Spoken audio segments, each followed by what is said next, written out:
so we finished our training. So first, Hank had his free play, and then he had his training walk like you just saw in the last video, and now we're back to the bed, and then he'll go to reflection. So free play, training walk, bed, reflect, free play, training walk, bed, reflect. And so now we're just doing normal living, right? So we just came in, I'm gonna start cooking some breakfast. He's chilling on his bed. Oh, we're starting to get more comfortable. Because he laid down, if you remember, this is like the happiest place on earth. I'm gonna go love on him and tell him how good he's doing.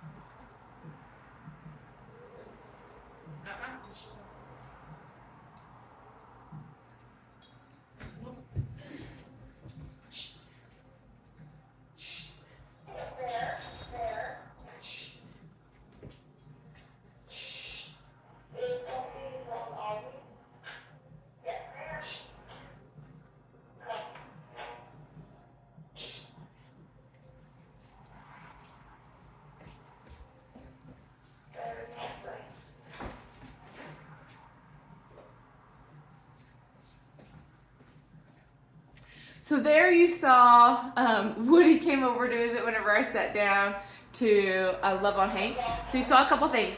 One, you saw Hank try to get on my lap, and I said, get off. He's got to stay in a sit position, and he can't sit on me. He's got to be on his bed with his bum down, either in a sit or lay, however he wants to do it, but he can't be on me. He's got to be on there. He can have his head on me and his front paws on me, like cuddling, but he can't like climb on me, right? So I corrected that. Just with I didn't make this little like noise and stop petting him, and he sat down and he was like, oh, okay. So then I just loved on him some more, which is great. And then Woody walked over there to see what was going on, and so I stood up to go put Woody back on his bed, and that's when Hank was like, no, I'm getting up too.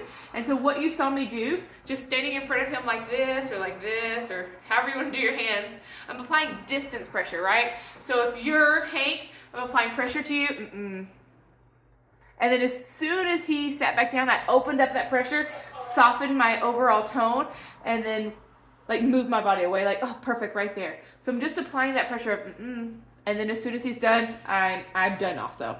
And then I went and walked Woody back over to Woody's bed. So I was a perfect distraction for Hank. We'll see if I'll go love on him again and see if I can get him to stand up again or do something that he's not supposed to do, so you can see that distance pressure again.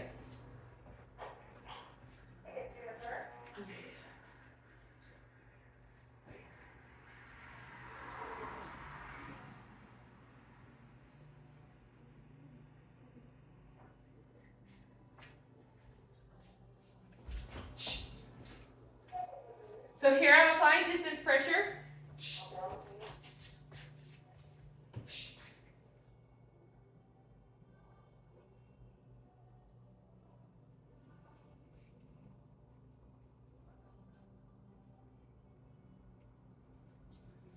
And as soon as he sat, I opened up.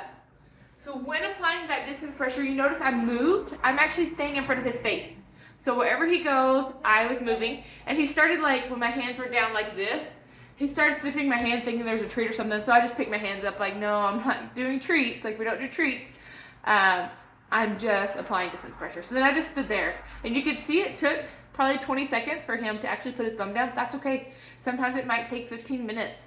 But it's important with behavioral training that I'm not forcing or telling, that I'm letting him come to the conclusion and him figure out what feels good, so then he wants to do those things. So I'm not, in the end, I'm not going to be forcing him to stay on his bed. He's going to want to be there, right? And not going to be forcing him to not jump or to not bark or to not be impulsive. He's going to want to. And so that's the difference. It takes a lot of time and it takes a lifestyle change, but it's really important for you to let him come to the conclusion instead of always being commanded, or then you have obedience training, which is awesome, but it's command training and you always have to be present and you always have to be telling it over and over again, right? So you can still command train, but not with this behavioral training. With the behavioral training, we don't say anything. Our lips are sealed, and we're just working with Hank figuring it out through our cues instead of us telling him what to do all the time. And then during free play, if you want to work on sit, down, roll over, recall, all those things, you can do that during free play, just not during the training walk in the bed. We don't work on obedience during those times because we're doing behavioral training. And so we're going to cheer her all morning till, we'll probably just do a couple hours. At about 9:15, he'll go, or no, about 9 o'clock, he'll go to reflection. Then 9:15, he'll go to free play. We'll go over about how long each one needs to be, but basically you mesh it with your schedule. So I woke up this morning at about 6:30. I took Hank for his walk, and now we're going to sit on our bed until about 9 o'clock so that I can make breakfast, get all the kids ready. Then 9 o'clock, we're going to go to reflection space because I know at 9:15 is when they start play days at the facility, so he's going to go play. And so we're going to do reflection until then. They'll pick him up, he'll go play, and then I'll start my training walk somewhere around 10:30, 11 o'clock. The training walk can be anywhere from 2 minutes to 2 hours. Reflection can be anywhere from 2 minutes to 8 hours because they're sleeping at night, so that's why I give it 8 hours. The bed space can be anywhere from 2 minutes to 5 hours. Like, it really needs to just flow with your schedule. You're not carving out 24 hours of training time. You're figuring out how to mesh the 24 hours of training time into your daily life. So it's really important, and we'll go over this later, but we're not creating anything extra. We're just meshing it into what we already have.